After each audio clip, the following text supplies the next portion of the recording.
How about Coach Saban? He won his 7th.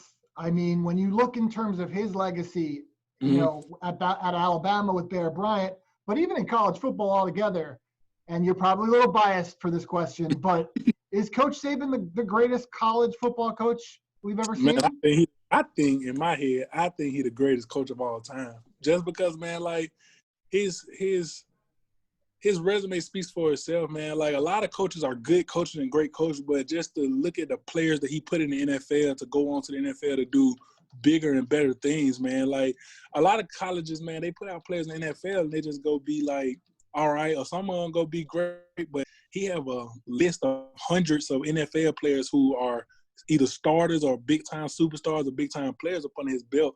And even at college, man, like to do the things that he do and to have a consistent dynasty and a consistent winning team that he has, man, it just is unheard of. So it's like, so you're saying greatest coach of all time. I guess the comparison, or at least the current one, would be Bill Belichick. He's got 6 in the NFL, and Coach Saban has 7 in college.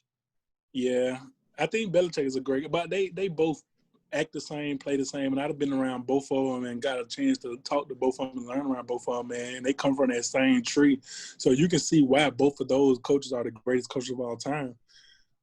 Because they both feed off each other. They both handle their team in a certain way, and they both discipline and carry themselves with a process and a standard to both of those teams. So, do you think it hurts Coach Saban's legacy? You know, what happened with the Dolphins, or he just realized that, you know, the college game is for him, and he went to Alabama, and there's been no looking back?